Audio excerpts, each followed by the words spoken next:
Hello, good morning. രാവിലെ തന്നെ വന്നത് ശല്യം സഹിക്കാൻ വയ്യാഞ്ഞിട്ടാണ് കേട്ടോ. അത്രയധികം കോളാണ് ഫേസ്ബുക്കിൽ നിന്ന് വരുന്നത്. ഞങ്ങൾക്കൊരു ഓൺലൈൻ പേജുണ്ട്, ഒരു ക്ലോത്ത് പേജുണ്ട് കേട്ടോ. ഞങ്ങൾ എന്താ പറയുക, ഇൻസ്റ്റഗ്രാമിലും യൂട്യൂബിലുമാണ് വീഡിയോസ് കൂടുതൽ അപ്ലോഡ് ചെയ്യാറ്.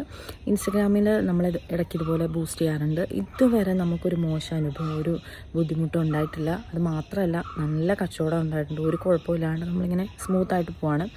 നമ്മൾ വിചാരിച്ചു ഫേസ്ബുക്കിലും കൂടെ നമുക്കൊരു പേജൊക്കെ തുടങ്ങി ഇങ്ങനെ ബൂസ്റ്റ് ചെയ്താലോ എന്ന് വിചാരിച്ചിട്ട് ഫേസ്ബുക്കിൽ ഇന്നലെ 2 ദിവസമായുള്ള ഒരു പേജ് തുടങ്ങിയിട്ട് എന്നിട്ട് നമ്മൾ അതിലൊരു വീഡിയോ ബൂസ്റ്റ് ചെയ്തു. മിനിഞ്ഞാന്ന് രാത്രിയാണ് ബൂസ്റ്റ് ചെയ്തത്.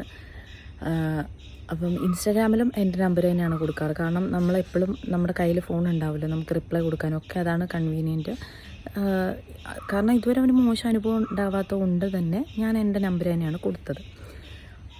എത്ര കോൾസാണ് വരുന്നതെന്നറിയോ. ട്രൂ കോളറിൽ ചിലത് നോക്കുമ്പോൾ സ്പാം എന്ന് കാണിക്കുന്നു. കട്ടാക്കി വിട്ടാലും വീണ്ടും വിളിച്ചുകൊണ്ടേയിരിക്കുക. അവസാനം ബ്ലോക്ക് ആക്കുക. ഇതിലിപ്പോൾ ജെനുവിൻ ആരാണ് ആവശ്യപ്പെട്ടിട്ട് വിളിക്കുന്നത് ഒന്നും അറിയില്ല. അപ്പോൾ ആ വീഡിയോ അവസാനം ഡിലീറ്റ് ചെയ്തു. ഇന്നലെ ഞാൻ ഫോൺ സൈലൻറ്റിലാക്കിയിട്ടാണ് കിടന്നത്.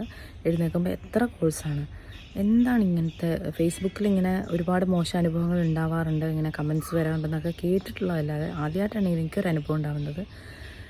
വീഡിയോ ഇടണമെന്ന് തോന്നി, എന്താണെന്നറിയില്ല. നല്ല വിഷമമുണ്ട്. ഇങ്ങനെ എന്താ പറയുക, നമ്മളൊക്കെ ചെറിയ എന്താ പറയുക ആഗ്രഹിച്ചിട്ട് ഈ ഫീൽഡിലേക്ക് വന്ന്, നമുക്കൊക്കെ വേറെ ജോലിയുള്ളവരാണ്, പഠിക്കുന്നവരാണ് ഒക്കെയാണ്. അപ്പം ഒരു സൈഡ് പോലെ തുടങ്ങി, എന്താ പറയുക, ഒരു ആഗ്രഹം കൊണ്ട് തുടങ്ങിയതാണ്. പക്ഷെ ഇത്രയധികം ബുദ്ധിമുട്ടുണ്ടാക്കുമെന്ന് വിചാരിച്ചില്ല.